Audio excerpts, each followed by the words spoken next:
in hybrid format, with some members in the Senedd chambers and others joining by video conference. All members participating in proceedings of the Senedd, wherever they may be, will be treated equally. A plenary meeting held by video conference in accordance with the standing orders of the Welsh Parliament constitutes Senedd proceedings for the purposes of the Government of Wales Act 2006. Some of the provisions of Standing Order 34 will apply for today's plenary meeting, and these are noted on your agenda. I would remind members that standing orders relating to order in plenary meetings apply to this meeting and apply equally to members in the chamber as to those joining virtually. That brings us to our first item, questions to the First Minister, and the first question is from Rhina Piorwerth.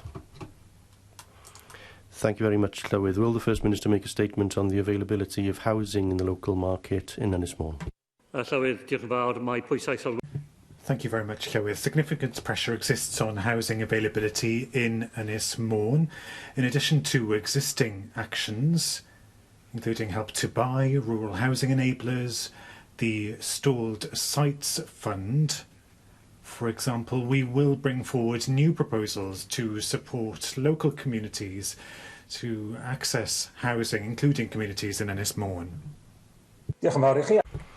Thank you very much, and may I congratulate you on your re-election as First Minister. And I think it's very appropriate that the first question of this new parliamentary term relates to an issue which is such a crisis, and one which people are insisting on having action upon. One clear contribution to the housing crisis is the uncontrolled growth in the second homes market. I see it on a daily basis. I see it in my own village. I see it in coastal villages particularly.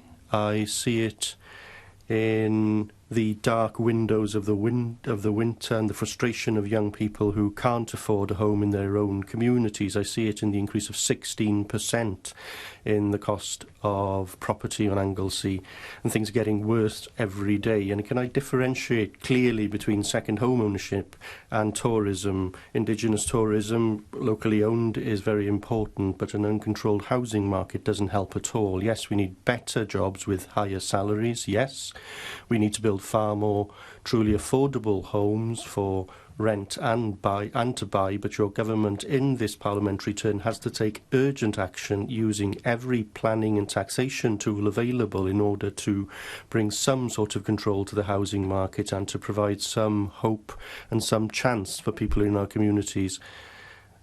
Others have been asking for action for many years. May I ask you at the very beginning of this term to give a full and clear commitment, or it will be too late?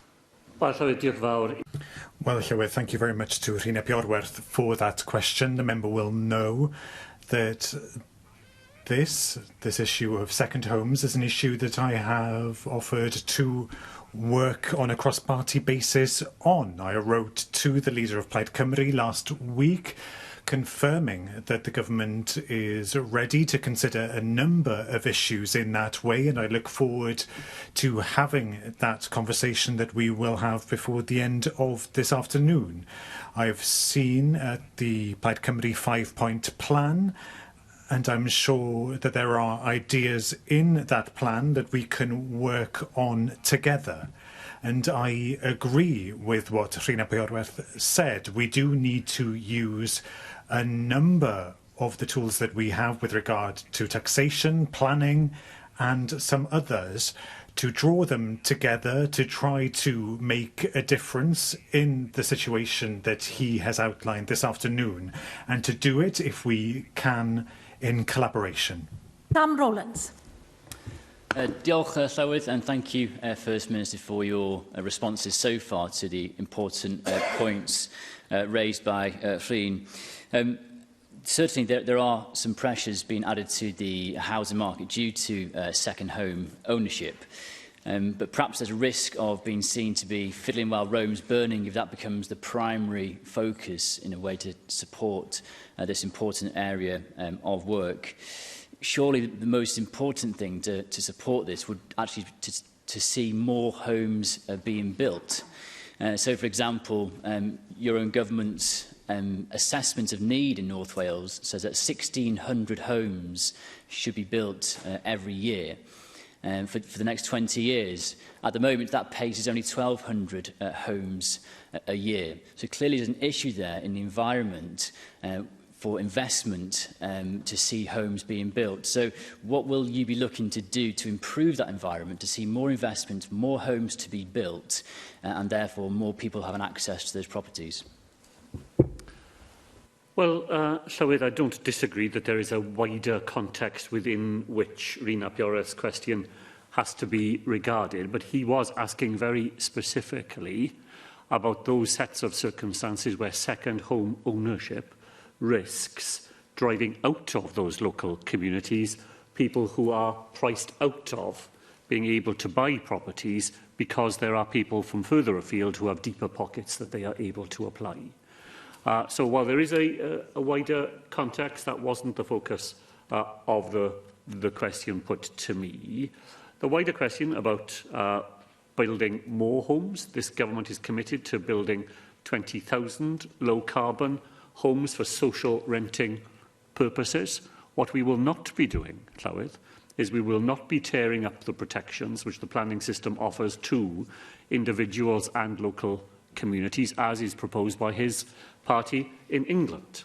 Those are important protections, and we will want to see them continued here in Wales. So while we build more houses, which are necessary in the way that the Welsh Government's calculations have set out, we do it in a way that properly balances the needs for new housing against the protections which local communities properly have to make sure that their futures too can be safeguarded. Carolyn Thomas. Diolch, Llywydd. I know the housing situation is difficult for residents in Ynys Môn. It has been clear to me through emails that residents need more affordable housing.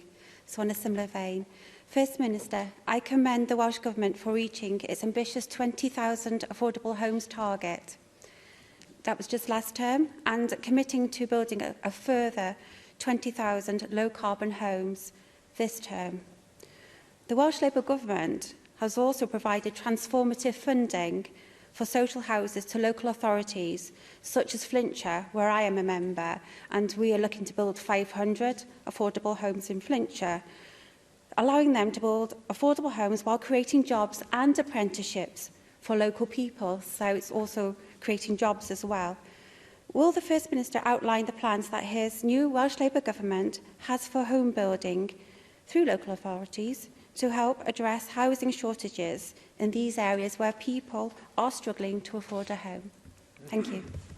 Well, Llywydd, can I congratulate the member on her election to the Chamber and on this her first contribution to our debates, and an important contribution it was too, because our ambition to build 20,000 homes for social renting depend upon a new capacity for our local authority colleagues to build housing for rent in those communities, where far too often those stocks have been diminished by policies promoted by other parties. And there are ambitious plans in a number of parts of Wales for local authorities to play their part. And this government will certainly, in funding, but also in the partnerships that we create through the WLGA and others, seek to maximise the contribution that local authorities in all parts of Wales can make to making sure that there are affordable homes for rent for those local populations, people who see their futures in those communities and want to know that they have housing that they can depend upon, that will be there for the long term and will allow them to play the part that they want to play in building futures for themselves and for their wider communities. Cwestiwn 2, John Griffiths. Diolch, Llywydd. What are the Welsh Government's immediate economic priorities for this Senedd term? So I thank John Griffiths for that. Amongst our immediate priorities are the continuation of support for businesses while the coronavirus crisis persists, and the implementation of our young persons guarantee of an offer of work, education or training to everyone aged under 25 in Wales. First Minister, our city and town centres are very important for economic activity and jobs, and very important in other ways as places for people to meet up, in terms of that sense of local pride and indeed sense of well-being. In Newport, as with other places across the UK, we face many challenges, from changes in retail shopping habits to online. Recently, Debenhams has closed, but there's much good work going on. A major revamp of Newport Market, a major new hotel, and much else besides. That good work, First Minister, is a result of strong partnership working between Newport City Council, Welsh Government, businesses and others. And it's seen much new residential development, service provision and leisure provision in the city centre. But of course, we face new challenges now with the pandemic and continuing retail change. So First Minister, I wonder if you could offer reassurance today that that strong, very strong partnership working between Welsh Government, Newport City Council and other partners will continue and sustain that, that change that we've already seen, and make sure that Newport City Centre is fit to meet the challenges of the future. Well, Llywydd, I thank John Griffiths for that. He points to a genuine public policy challenge of our times.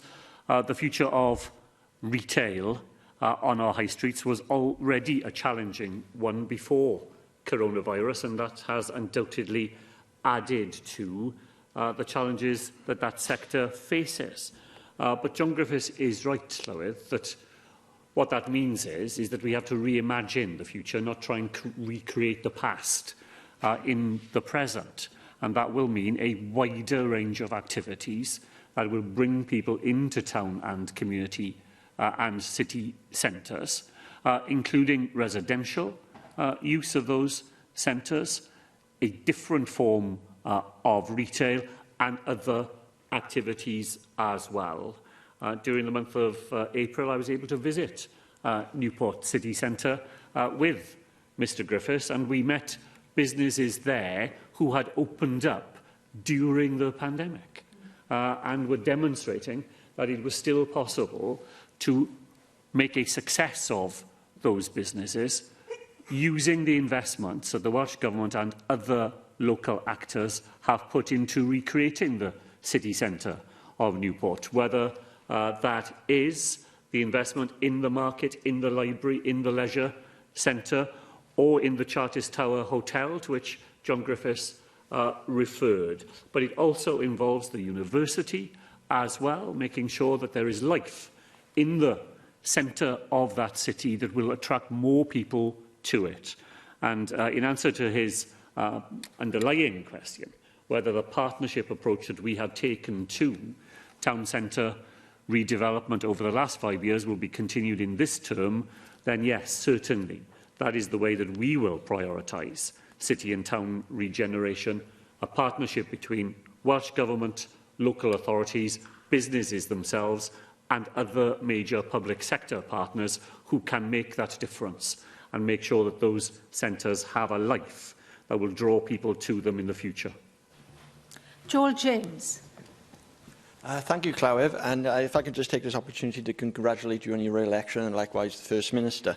First Minister, last year Treorchy High Street was named the best in the UK and was praised for its independent shops and community spirit.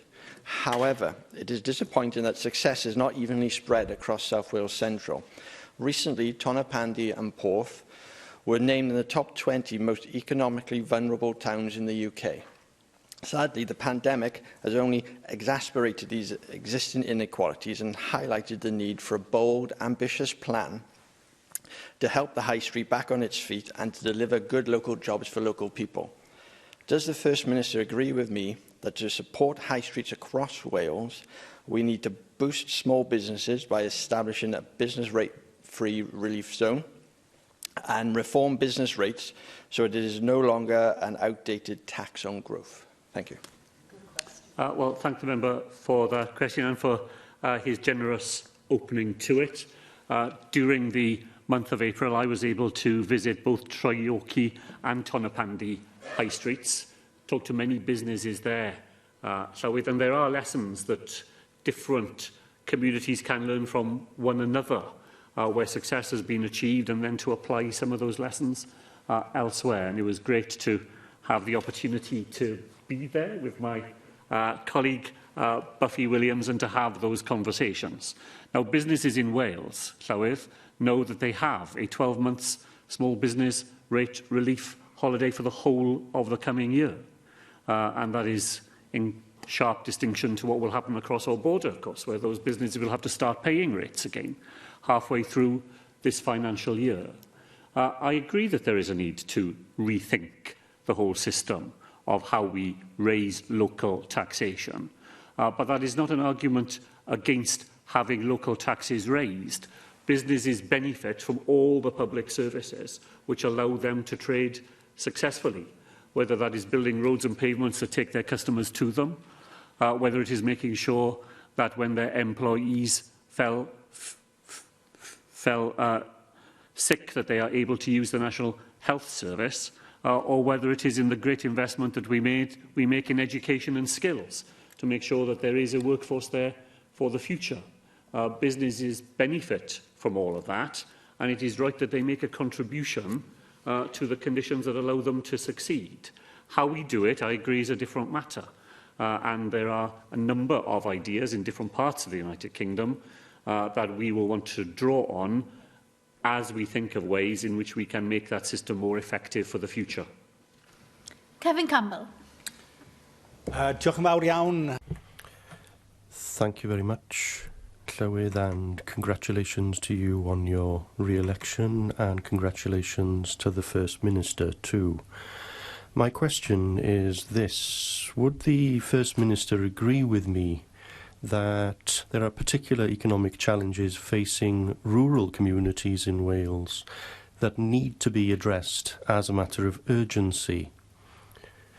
He, of course, will be aware that income levels per capita and skill levels in these areas are lower than the Welsh average, and he'll also know that there is a second homes crisis, as we've already heard from Rhyn ap Iorwerth, the shortage of affordable housing as well as the shortage of quality jobs does lead to out-migration from young people, which is having a damaging effect on the demography and social fabric in these areas. And the impact of this, of course, is very detrimental to the Welsh language in those areas where the Welsh language continues to be a living language. So would the First Minister agree with me or accept that the government needs to give priority to developing a strategy and a specific action plan for the regeneration of our rural areas, where all of those economic, social and cultural elements can come together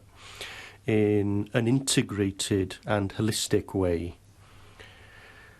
Because after 22 years, there's been no particular focus, as far as I know, First Minister, that's been given to our rural areas. Does he agree that this needs to change?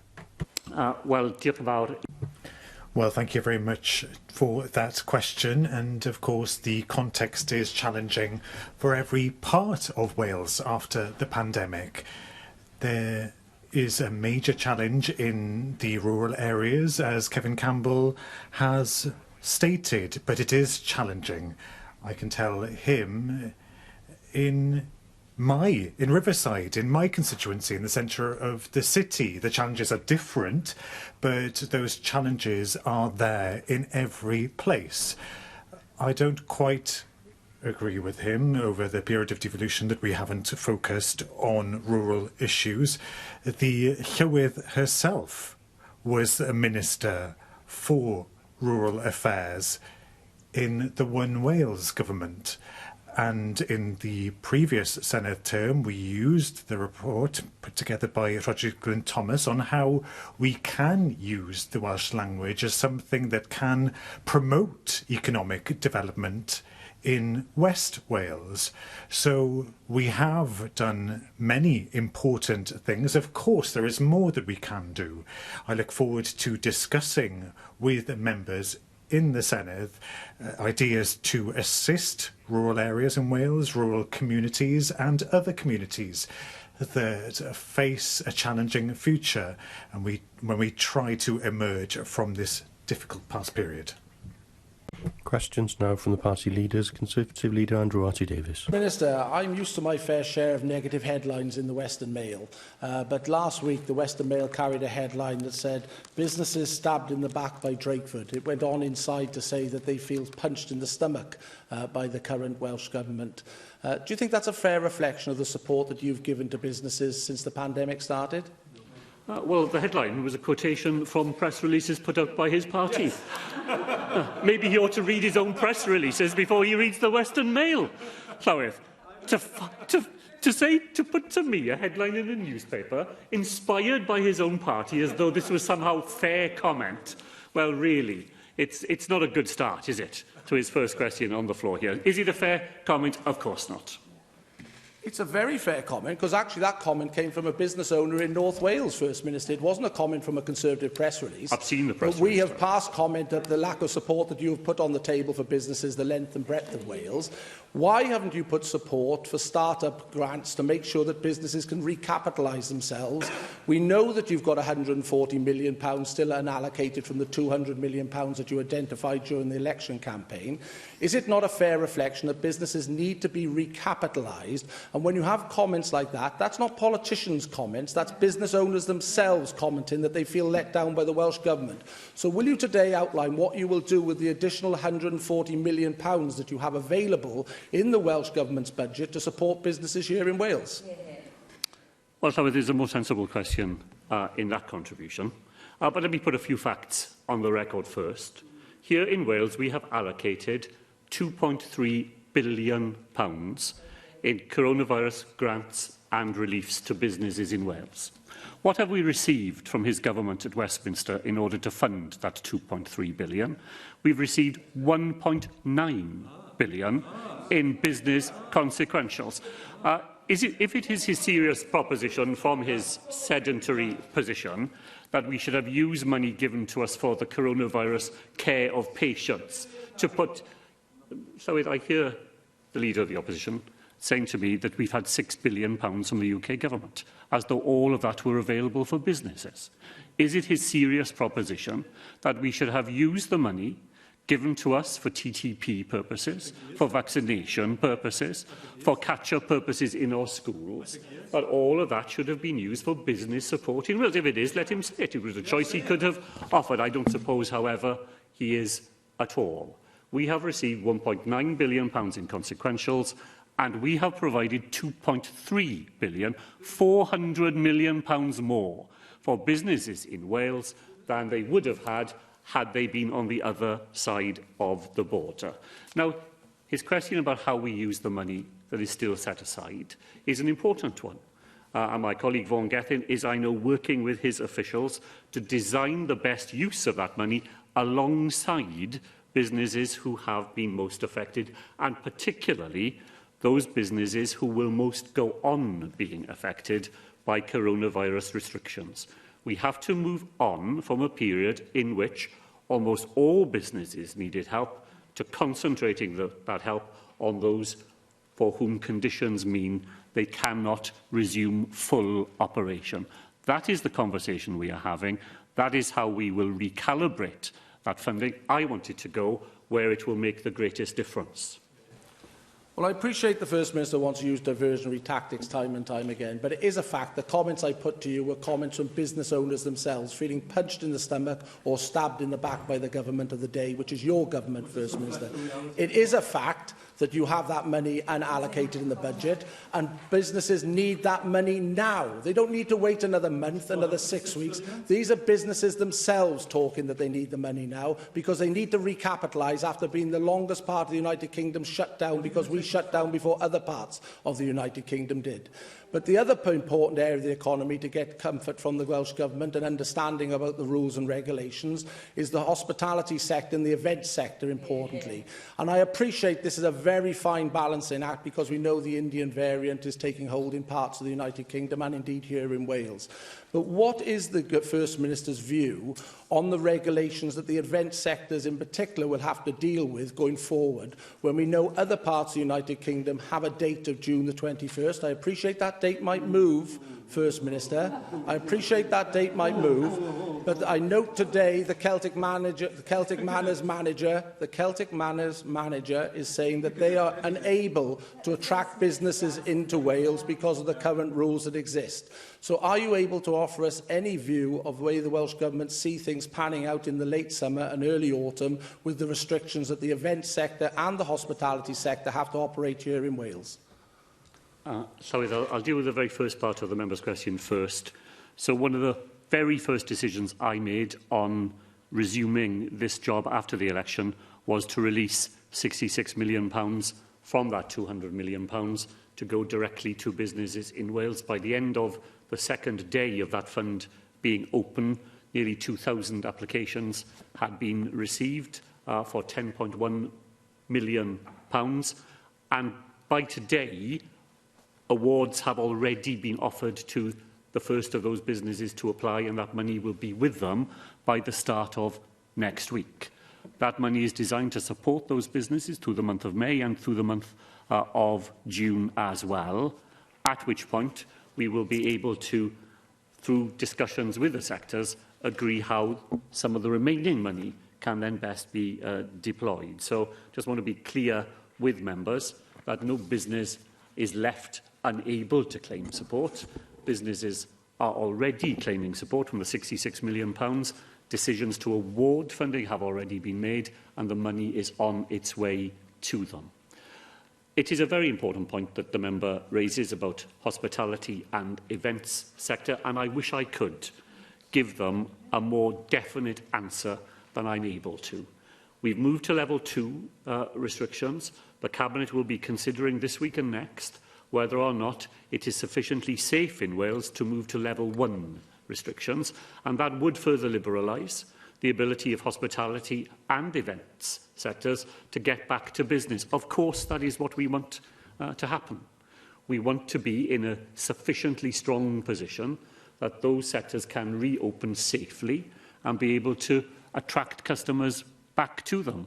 I know in the next question, Llywydd, we'll be talking about pilot events that we are holding to learn lessons how that can best be done. But the context within which we are making those decisions is a genuinely challenging one. The India variant of coronavirus is already in Wales, as the Leader of the Opposition acknowledged. Across our border, it is now in community spread. It is doubling every 5 to 7 days in those communities. We know it is more transmissible. We know that the vaccine is less effective in dealing with it. The Royal Bolton Hospital yesterday issued an appeal from its chief executive for patients not to attend there because of the pressure that hospital is under because of the coronavirus outbreak in that city. 8 people in critical care in that one hospital in England, more than twice the number of people in critical care in the whole of Wales.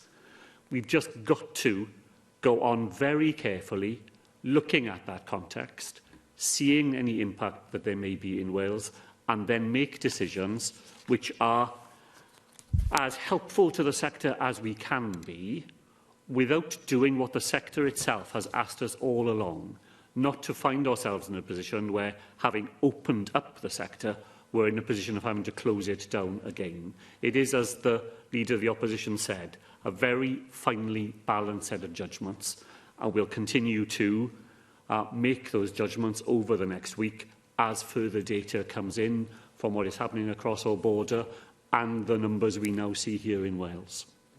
Arweinydd Plaid Cymru, Adam Price. Diolch, Llywydd. The people of Wales voted this month by a margin of more than 2 to 1 for parties that stood on a platform of greater powers for the Senedd. Westminster's reaction to this mandate so far has been not just to ignore it, but to seek to reverse it. They have a plan for Wales. It just doesn't involve us. The Senedd bypassed on the replacement to EU funds. Transport for Wales rebranded as Great British Railways. Wales to get a free port, whether we like it or not, and maybe even a tunnel in the Celtic Sea, floated without consultation and built presumably like the M4 relief road without our consent. If you add to this list the internal market bill, the Australia trade deal, and a UK government hub seemingly conceived as some imperial outpost, doesn't Westminster's strategy increasingly look like abolition by stealth? Llywydd, I have to agree with the Leader of Plaid Cymru that the charge sheet against the present UK government is a long and a serious one. The so-called plan for Wales, a plan made for Wales without Wales. Not a single conversation with the government of Wales in its production, not so much as an invitation to a single conversation with the Secretary of State before it was published, or even an invitation to its launch. I must say, it was deliberate, it was provocative, and it was intended to be so. Now, I'd say to members on the Conservative benches here that if we are serious about the future of the United Kingdom, and I'm certainly serious about that topic, we cannot fashion a future for it if the UK government thinks that the way that that future will be fashioned is to try to roll back the settlements that have been agreed in 2 referendums here in Wales. And yet every day, that is what they do. And while they do it, then people who believe in the separation of Wales from the United Kingdom will find the arguments that the Leader of Plaid Cymru has made already this afternoon. Another example, Westminster's latest assault on Welsh democracy involves the £500 bonus for health and care staff in Wales. Not content on taxing it, Westminster now appears to be using it as an excuse to cut people's benefits. So instead of receiving a thank you bonus, many workers will be punished with a deduction of up to 63% in their universal credit. If we controlled our own welfare and tax policy here, none of this would happen, of course. Now, you recently reiterated, First Minister, your personal opposition to the devolution of tax and benefits in a wholesale way, as for you, they are part of the glue that holds the United Kingdom together. Perhaps, though, even you might now concede that glue is coming decidedly unstuck. What is the collective view of the new Welsh Government on the devolution of welfare? Well, Llywydd, I'm going to have to gently suggest to the Leader of Plaid Cymru that the election is over. And the idea of independence was very thoroughly tested in this election, and people in Wales made their decision on that issue. So the policy of my party on the benefit system is that we should seriously explore, as John Griffiths, leading the local government committee in the last Senedd, did on our behalf, the devolution of the administration of parts of the benefit system. But the benefit system itself should be an engine of redistribution right across the United Kingdom. The fact that it is temporarily under the control of a party who doesn't regard it in that way is not a criticism of the potential which that system has always had to move money from those who have more than they need to those who need more of it to sustain an ordinary lifestyle. I think that is still one of the things that has the potential to hold the United Kingdom together. I very much regret that we have failed to persuade the UK government not to tax the lump sum we've been able to provide to social care workers, and the fact that it is being used as evidence of income for the benefit system is an even bigger blow to those people who work every day in that sector to earn a living and now find the money that was provided to them from the Welsh Government being taken away from them by the UK Government through universal credit. The election may be over, First Minister, but the bitter legacy of deep poverty and inequality in our communities, which is bequeathed to us by this deeply unequal United Kingdom, that persists. The 31% of our children in Wales that are living in poverty. How can you argue that the Union has been a force for untrammeled good for them? Contrast that with New Zealand. This last week, a radical well-being budget passed by the government there, which will drive down child poverty This year, to half the level in Wales, that's a Labour government, but of an independent country that has the power to choose its own future. Now, you as a government are pledged to lead a new national civic conversation on the constitutional future of Wales. Will it be a genuinely open conversation, open to the possibilities of independence? And yes, the challenges too, open to it at least as a plan B if Wales says yes to radical federalism, but Westminster continues to say no to Wales. Now, that would be a conversation I and my party would be happy to join. Well, Llywydd, I'm looking forward very much to being able to develop plans for that civic conversation. I want to do it with parties right across the chamber who have a serious interest in the future of the United Kingdom and Wales' place within it. And I don't define any ideas out to that conversation, because if it's a civic conversation, then citizens will have the ability to make that contribution. And all those possibilities will be able to be rehearsed within it. I'll just say again, Llywydd, we had an election in which the choice could not have been clearer. There were parties who believed that this whole institution should be abolished and that the governance of Wales should be handed back to Westminster, and they didn't succeed in gaining support to be represented here. There was a party that believed that Wales should be taken out of the United Kingdom, and if any party stands on that proposition and wins an election, then it has a mandate to take that forward. But until it wins an election, it cannot expect that the centre of gravity of the discussion about our future will be dragged to a proposition that failed to command the support of enough people in Wales to give it a majority here on the floor of the Senedd. Question 3, Llyr Griffith. Diolch, Llywydd. Thank you, Llywydd. What lessons has the Welsh Government learned from the pilot test events in order to develop processes and guidance that will allow events to return safely in Wales? Thank you to Llyr for that question. Good progress is being made with the pilot event programme, and 5 pilot events have already been held. The emerging findings, for example, in relation to COVID testing for events, will be used to prepare for the 21-day review. We will be considering then the potential to develop a phased reopening of events. It was good, of course, to see crowds in the Newport-Swansea games recently, and Wrexham too, hopefully, before too long. But whilst you prioritise those football teams playing in the English pyramid, I want to know why you've ignored the teams playing in our main national Welsh Premier League here in Wales. The clubs playing in the English pyramid system don't represent grassroots football in Wales, and piloting teams in the Welsh Premier League would be far more relevant to teams across Wales. And isn't it a farce that Welsh Premier supporters have to cram into pubs to watch games, or indeed to watch them from the clubhouse overlooking the field, rather than doing that from the stands in the open air with social distancing? It's not too late, of course, to change that. So will you reconsider allowing some supporters to attend the final crucial game of the season between Caernarfon and Newtown this Saturday, the biggest game in the history of Caernarfon Football Club?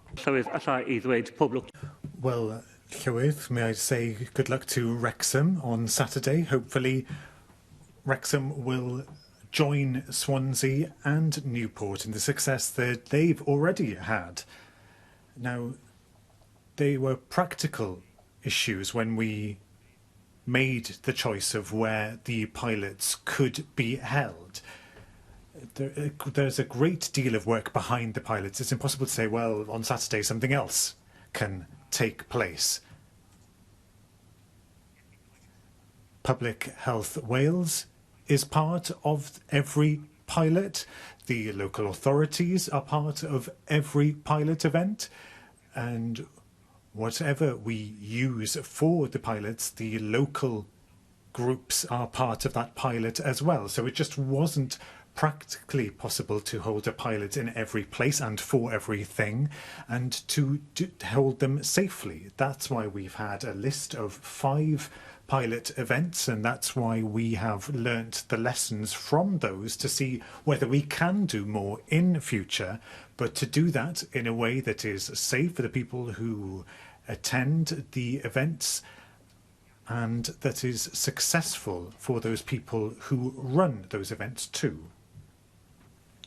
And my congratulations to you and our First Minister, to you both for your new, current respective roles. It's nice to be back here on the floor of the Chamber and indeed as an elected member of this Senedd, and I thank the people of Aberconwy for bestowing what is a huge privilege. Now, whilst the pilot test events to develop processes and guidance are to be welcomed, your own current Welsh Government guidance for the arts sector does have a major contradictory point. The actual wording is causing a dilemma for one of our leading Aberconwy music festivals, which is soon, hopefully, to be taking place within a local church. So I ask you, First Minister, why does your guidance entitled Rehearsing, Performing and Taking Part in the Performing Arts allow wind instruments to be played indoors, but the guidance on reopening places of worship prohibits those wind instruments to be used? Your planning has also hit a duff note with our larger scale outdoor events. Indeed, Adam Newton, Tough Runner UK, has referred to the Welsh Government as only having half a plan. So therefore, will you put a roadmap in place for larger scale events to recommence and for this to include across a wider variety of settings, thereby bringing some normality back to our much held long traditions? Diolch. Well, Llywydd, as I explained in answer to an earlier question, if we are able, and it's an if, isn't it, if we are able to move to alert level 1 at the end of this 3-week review, then that will come with new possibilities for events to resume indoors and outdoors across Wales. When that happens, they will still necessarily have to observe the protections that we have against the resumption of coronavirus. And that is where the guidance always begins, and that is where this government has often taken a different view to the member. I believe our starting point always is, how can we keep people safe in these events? How can we make sure that they are run in a way that does not create avoidable risks of coronavirus beginning to circulate again? That's why the guidance is provided. That's why it differentiates between what can be done in one context and another. It is always carefully drawn up. It is always based on the best advice that we can. And while it may sometimes appear to be inconsistent, that is because the context will be different in a way that leads to that different advice.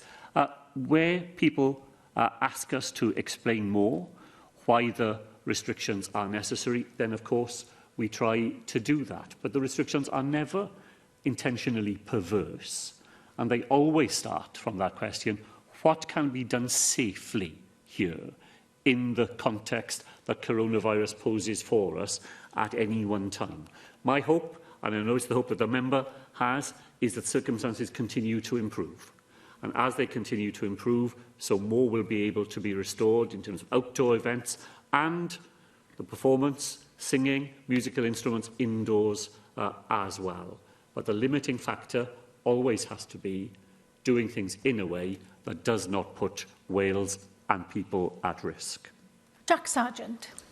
Diolch, Llywydd, and First Minister, it is good to be back. And since we were talking about the Cymru Premier League, I will take this opportunity now as a proudest club ambassador in Wales and put on the record my congratulations to the Nomads for keeping the title in Wales.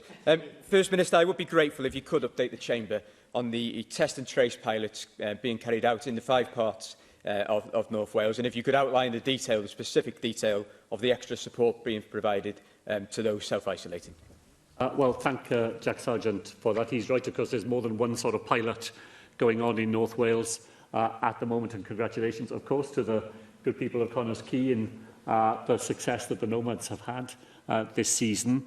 The pilots, Llywydd, that Jack Sargent refers to are the pilots that we are carrying out to provide additional help beyond the £500 self-isolation payment that we make to people who we ask to self-isolate for their own protection and protection of others, and where they don't have sufficient income to make that possible. Now, what we've learnt is, from work already carried out in the Cwm Taf area, that there are other forms of help that you can add to the money that make a difference to people's ability to self-isolate in the way that we would like them to do. Sometimes that's immediate help with food and with fuel poverty. Sometimes it's help with longer-term issues such as mental health support and digital exclusion. There are going to be 5 pilots across North Wales. The one in Holyhead has already begun. I'm sure that the local member will know that it's operating out of the CAB office in Holyhead. And on the 7th and the 14th of June, further pilots will begin. They're designed to offer further help to people to make sure that those for whom self-isolation is a greater challenge than others get not just the money that we're able to provide, but extra support to make that experience more manageable for them. We learn a lot from the pilots, and then the things that are successful and make a difference, the plan will be to do more of that on a more wider geographical basis. Question 4, Russell George. What support has the Welsh Government provided to businesses affected by the COVID-19 restrictions? Llywydd, we have committed more than £2 billion in support for businesses, and more than £1.9 billion of that £2 billion has already reached them. The latest package opened on Monday to applications. Further funding will follow to help businesses develop, sustain and grow. First Minister, the latest package that you referred to was in regards to support which businesses could see for the first time when the eligibility checker opened last Monday, and businesses were left disappointed and let down. I don't think it's right to dismiss the views of businesses, as I think you did to the Leader of the Opposition earlier today. What causes further frustration to businesses is when they keep hearing the Welsh Government repeat this line that they're offering the best business support of the UK nations, because the reality is that the offer is far more generous in Scotland and England in terms of business support under the current announcements that you've made. We know gyms in England will receive 18,000 to reopen. In Wales is only up to 5,000. Hospitality sector in England have reopening grants. In Wales, we've got pubs and other eating establishments that are not able to claim because the criteria is too strict. And when it comes to the criteria, there's a long list of criteria to meet, such as providing evidence that there's a minimum of 60% reduction in trade in turnover over the last 12 months. But many businesses simply can't do that because they've not yet had those counts produced. You can't rewind fully the clock in terms of the business support that was missing in April in Wales, but you can address and plug the gaps in announcements going forward. So can I ask you, First Minister, to revisit business support schemes, ensure that they're comparable with support elsewhere in the UK, and ensure particularly that their criteria is not so strict and rigid and businesses can access funding fairly and appropriately? Well, Llywydd, I don't dismiss the views of businesses, but I do dismiss the propaganda efforts of the Welsh Conservative Party. And we've just had another effort at it again. I certainly will not give you an undertaking that we will match what happens elsewhere in the United Kingdom, because that would mean that thousands and thousands of pounds would no longer be available to Welsh businesses. In Wales, a 10-employee hospitality business with a rateable value of £25,000 will have been eligible for more than £52,000 since December. The equivalent business in England would have received £26,000. So if I were to match the offer in England, as the member asks me to, I would be taking £26,000 back from that business. He says to me that gyms will get £18,000. What percentage of businesses in England does he think get £18,000? I don't suppose he knows. It's 2%. 2% of businesses get £18,000, and 98% of businesses get nothing like it. You know, I think when we are making comparisons, there is no point in the member cherry-picking figures and then applying them in a way that simply would not operate in the real world. And I certainly don't agree with him about criteria. We are giving out major sums of public money, major millions and millions of pounds of public money going to businesses as we wanted to do. But his party would be the first to complain if we were not doing that in a way that could demonstrate that those were real businesses, that they were entitled to that help, and that the public money was being spent in a way that was defensible. That's what the criteria are there for. They're not to make it difficult for businesses to get the help they want. They are there to make sure that here in Wales, when businesses get money from the taxpayer, that that money goes to the right place and goes in a way that is defensible. Luke Fletcher. Diolch, Llywydd. As I've said previously, I know there are many businesses that are grateful for the support they've received so far. But there must now be, I think, some recognition from Welsh Government of the cost businesses are facing as they reopen. And I come back to the hospitality sector in particular here, given all the years I spent in the sector. You know, for example, restocking perishable goods and bringing staff back from furlough is proving tricky, especially when many of these businesses are reliant on decent weather to open up. And we know that several firms abandoned opportunities to reopen outdoors before the indoor reopening was allowed. And even then, businesses can't utilise their full indoor space and are struggling to trade outdoors in poor weather. Ultimately, there's been a gap in funding. Businesses shelve plans due to the weather, and they're unable to operate at full capacity.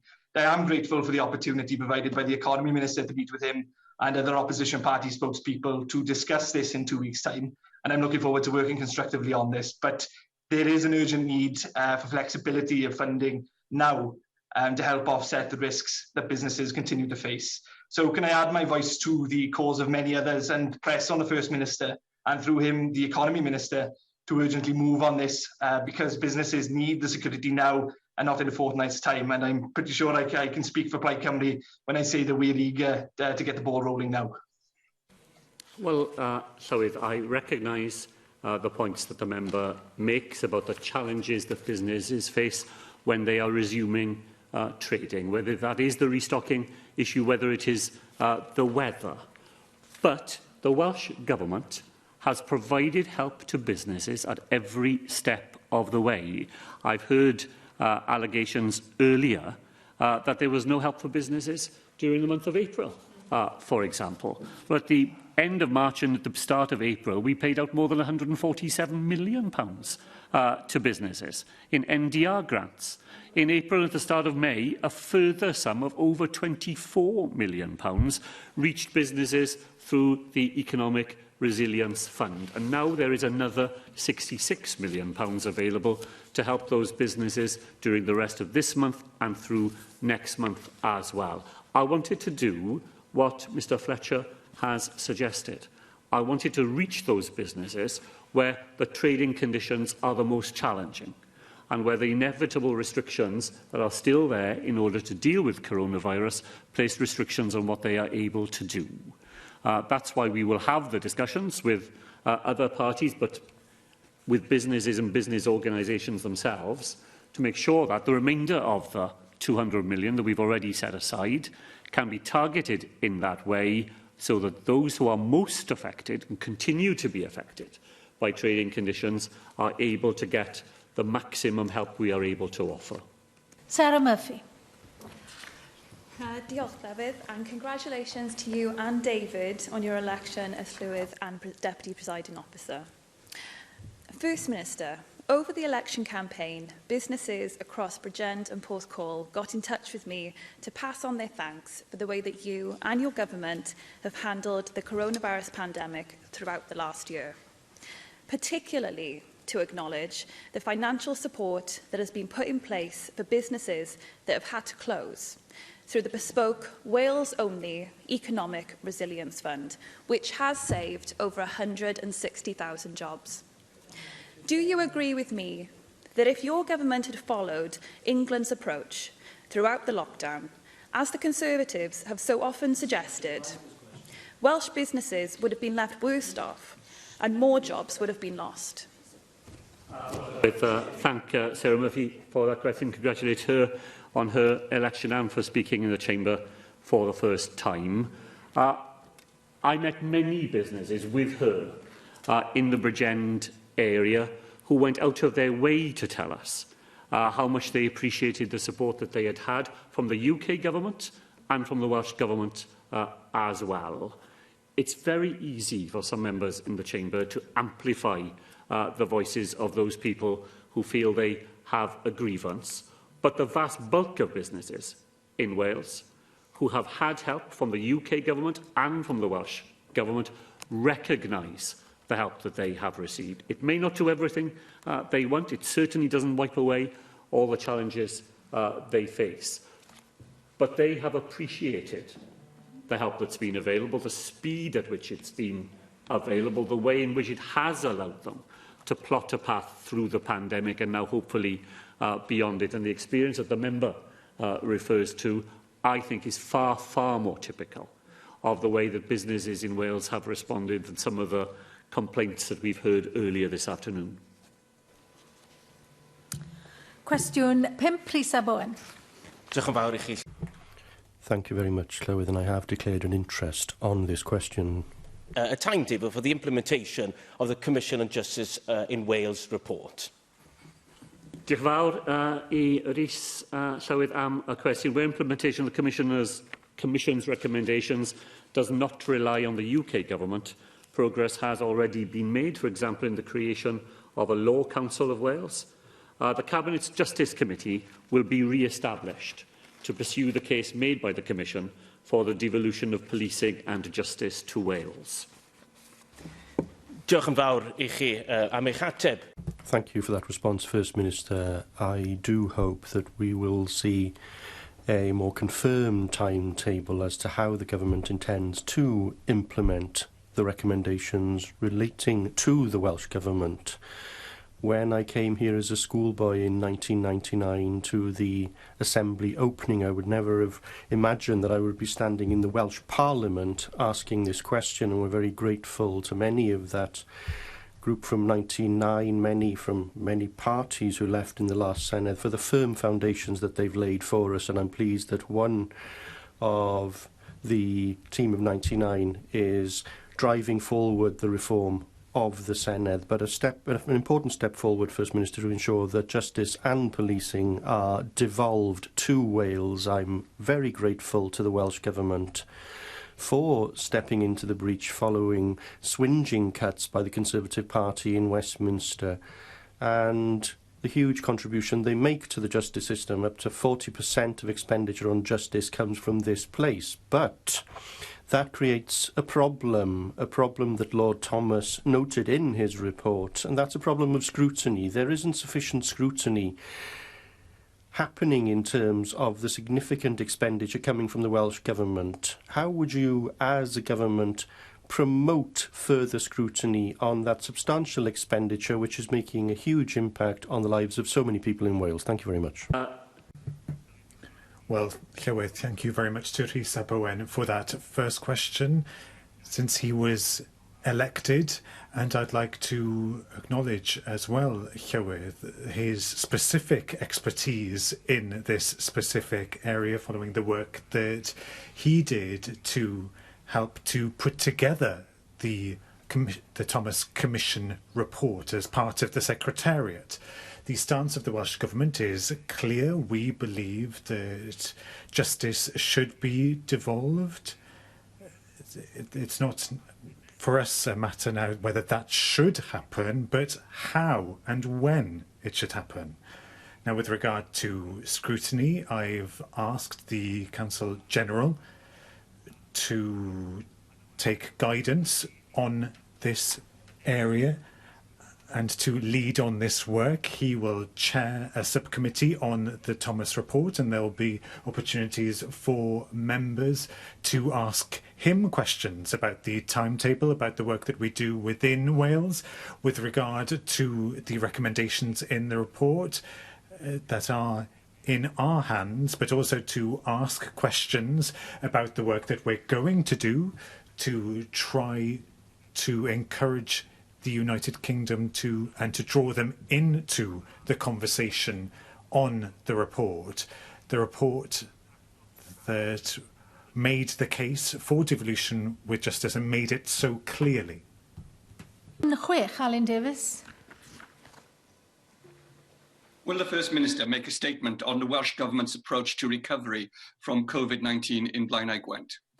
So we thank the member for the question. We will use all our efforts and energies to create a stronger, fairer and greener Wales when no one is held back or left behind.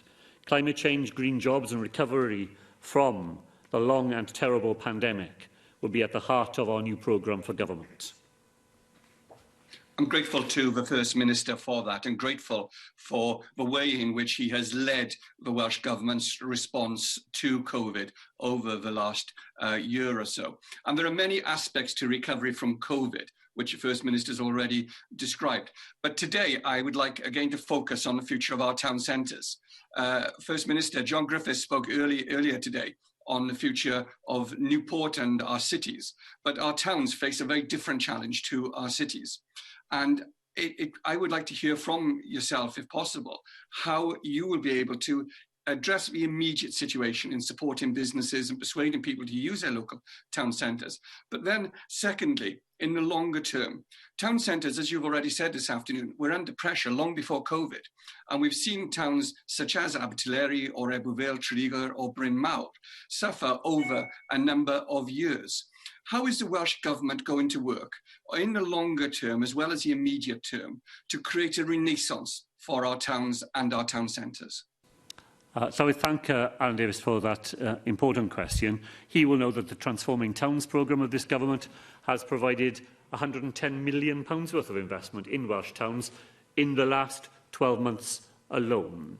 That's reinforced by the Town Centre First principle that the Cabinet adopted during the last term, making it clear that when major investments from the public purse, whether that is in education, health or public services, are being considered, town centres should be the first consideration for all decisions on the location of workplaces and services. And there are some very good examples of that in the member's own constituency. The importance of community pharmacies.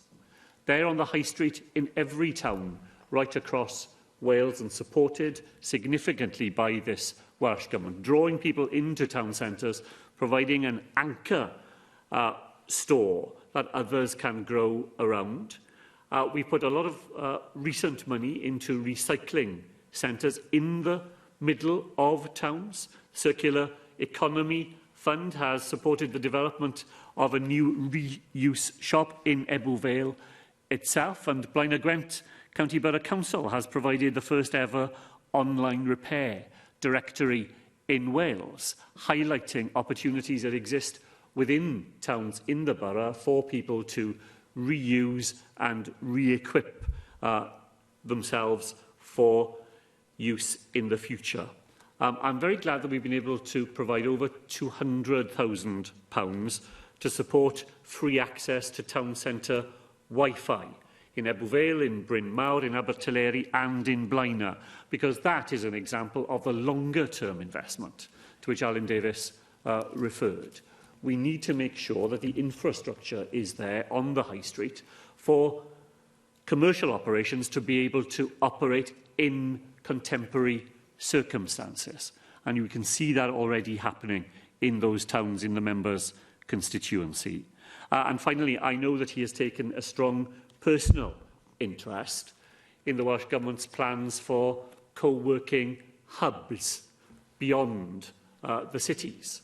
Many members, many residents in his constituency will travel to work beyond the boundaries of the borough.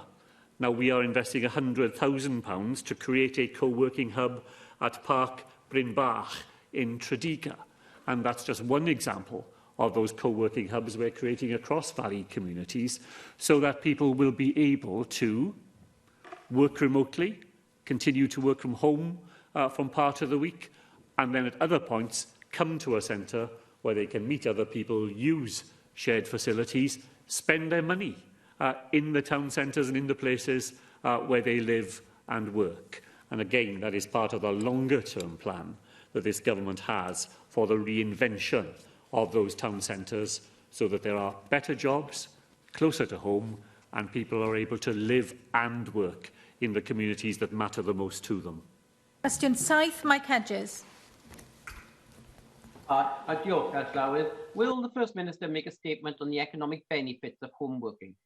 Well, thank Mike Hedges for that, Llywydd. There are economic benefits for businesses and individuals, including reduced costs for travel and overheads.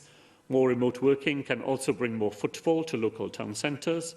This is why we are trialling local work hubs across Wales, as we've just discussed.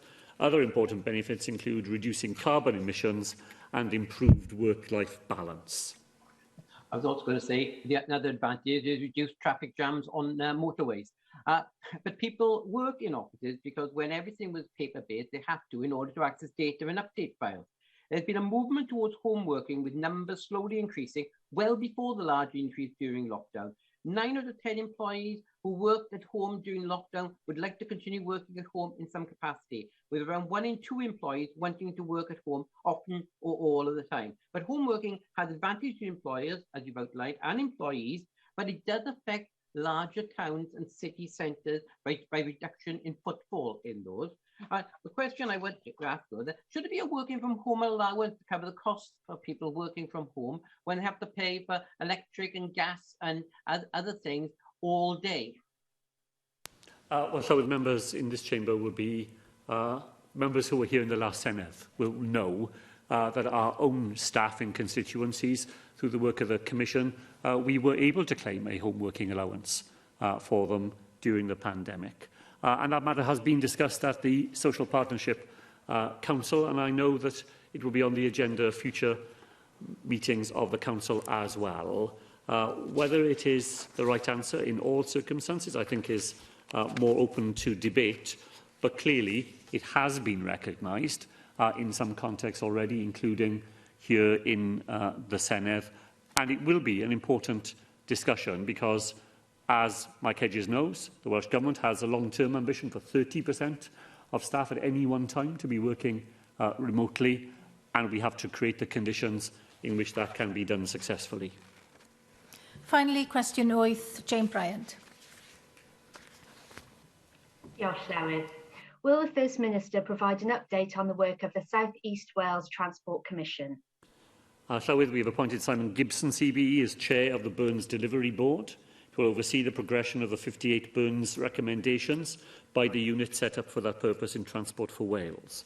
A budget of over £4 million has already been approved for that work to make sure that we can take the recommendations of the Commission forward. Thank you, First Minister. The Burns Commission has laid out exciting and deliverable improvements to the transport system in and around Newport, a public transport system that Newport deserves, made possible by forward-thinking and strategic investment by the Welsh Government. With the delivery unit in place, the focus and pace must be kept up, ensuring we see tangible results in Newport. However, key parts of this plan involve the upgrading of rail network infrastructure, an area where the UK Government has responsibility. Over the last few years, Wales has only received 2% of Network Rail's enhancement projects, despite having around 10% of the UK rail network. The UK Government talks a good game on investment, but seldom delivers. Will the First Minister continue to encourage them to put their money where their mouth is and deliver the rail investment that Wales both needs and deserves?